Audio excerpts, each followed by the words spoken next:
Hi there. Welcome to Grace Enough, a brief Bible reflection posted each Tuesday. When you need a little pick-me-up, why not listen to Grace Enough? My name is Pastor Kit. Today is Tuesday, February the 9th, 2021, and the psalm appointed for the coming Sunday, the 14th of February, is Psalm 50. And I'd like to read a portion of Psalm 50 for you today and offer a brief reflection on Jesus, the missing years, a reflection of my own, as well as a couple of quotes from Philip Yancey to come. So let's begin with Psalm 50, verses 1 through 6. The Mighty One, God, the Lord, speaks and summons the earth, from the rising of the sun to the place where it sets, from Zion, perfect in beauty. God shines forth. Our God comes and will not be silent. A fire devours before him, and around him a tempest rages. God summons the heavens and the earth that he may judge the peoples. Gather to me my consecrated ones, who made a covenant with me by sacrifice. And the heavens proclaim his righteousness, for God himself is judge.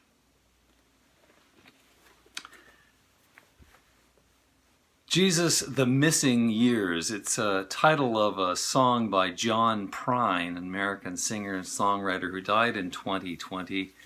The Missing Years, and he talks in his song about Jesus living home when he's like 13 and going to France, and then ends up in Rome and gets a job as a waiter.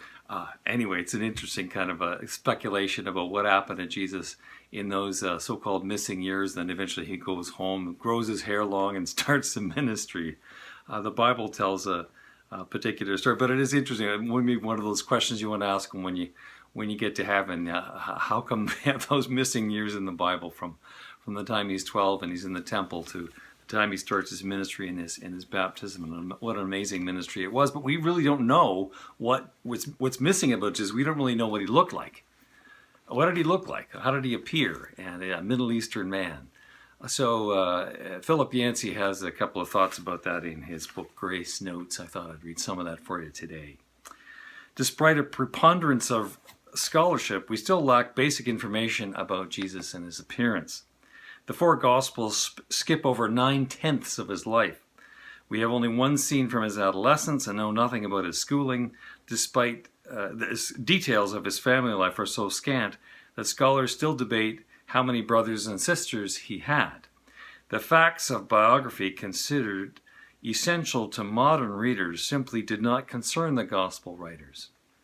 We also know nothing about Jesus' shape or style or eye color. The first semi-realistic portraits of Jesus did not appear until about the 5th century AD, and these were pure speculation. Until then, the Greeks had portrayed him as a young, beardless figure resembling the god Apollo. I once showed, writes Philip Yancey, to a class several dozen art slides portraying Jesus in a variety of forms, African, Korean, Chinese, and then asked the class to describe what they thought Jesus looked like.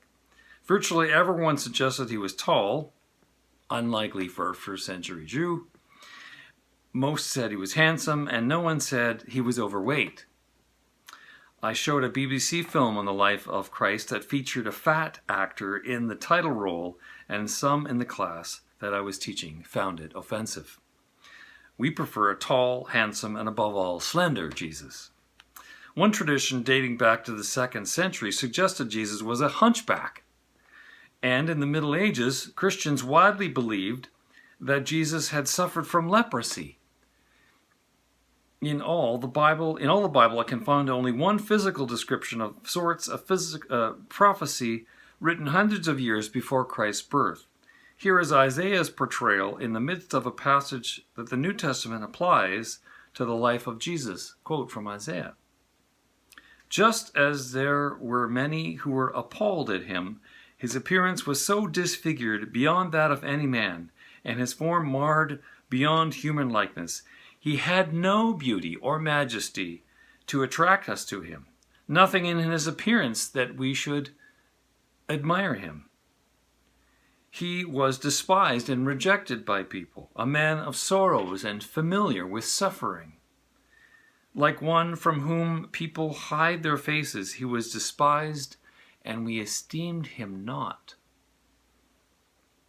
Yancey concludes, evidently our glamorized representations of Jesus say more about us than about him.